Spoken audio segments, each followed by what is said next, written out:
Bonjour, bonjour. Aujourd'hui, je te fais une vidéo sur l'envie. Comprendre pourquoi on ressent de l'envie envers certaines personnes. J'ai longtemps été coupable, je me suis vraiment sentie coupable de ressentir de l'envie, d'envier quelqu'un d'autre pour ce qu'il pouvait avoir ou montrer ou incarner. Et puis un jour, je suis tombée sur un podcast que je te mettrai en commentaire qui est vraiment à distinguer la jalousie et l'envie. Donc je ferai une autre vidéo sur la jalousie.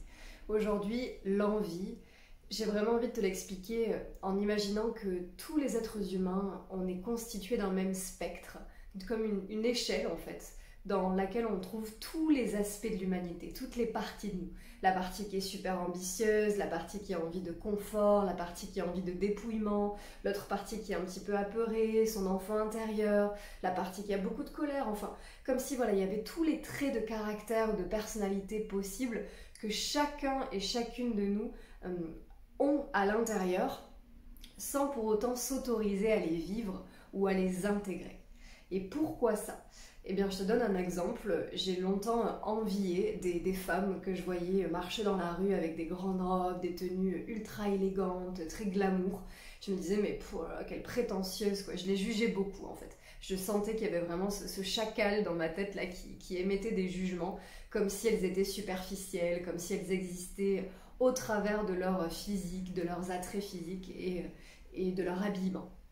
Puis en écoutant ce podcast, en faisant un travail d'hypnothérapie, je me suis dit, mais en fait, peut-être que moi aussi, j'aimerais utiliser cet outil que sont les vêtements, en fait, pour montrer aussi des traits de ma personnalité que je ne montre pas, pour m'amuser, pour être créative, pour être plus sensuelle. Je me suis dit, mais en fait, je ne m'autorise pas à faire ce que ces femmes font, et c'est peut-être pour ça que je les juge. Un peu comme si elles me montraient un potentiel qu'il y a en moi, mais que je ne m'autorise pas du tout à exploiter.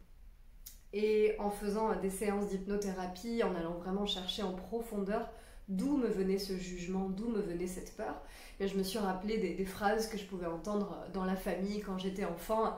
Voilà, tu vois, ce genre de meuf qui s'habille un peu trop sexy, c'est vraiment des aguicheuses, quoi. Et en fait, j'ai assimilé en tant qu'enfant, j'ai épongé, j'ai absorbé. Si je m'habille sexy, alors je ne suis pas aimée par la famille, alors je suis rejetée, donc il y a danger.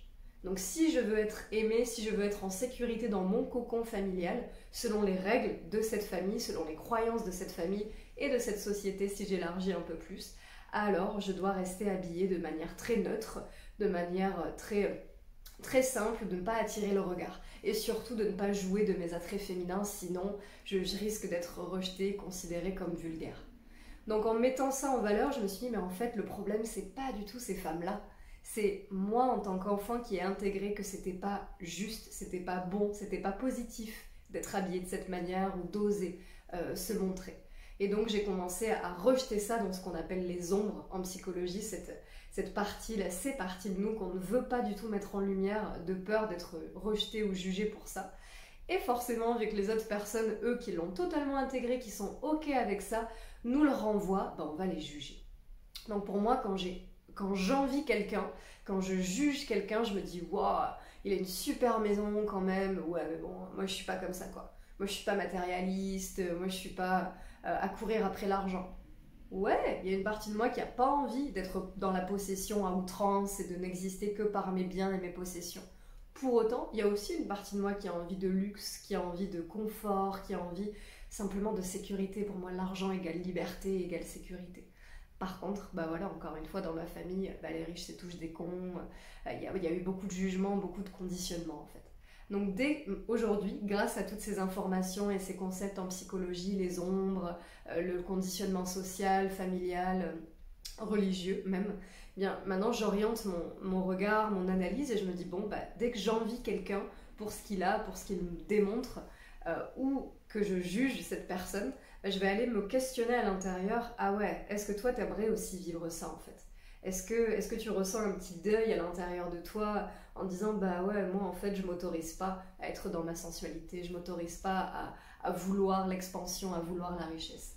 Ah ouais, donc en fait ça me renvoie à moi-même, ce que j'ai pas potentiellement intégré par peur d'être jugée. Donc dans tout ce spectre de l'humanité, moi aussi j'ai ce petit endroit là qui crie, qui a envie d'être exploité, mais jusqu'alors je l'avais peut-être pas capté. Donc dès que j'envie quelqu'un, c'est un miroir pour ma propre croissance. Merci à toi et à très bientôt pour une prochaine vidéo.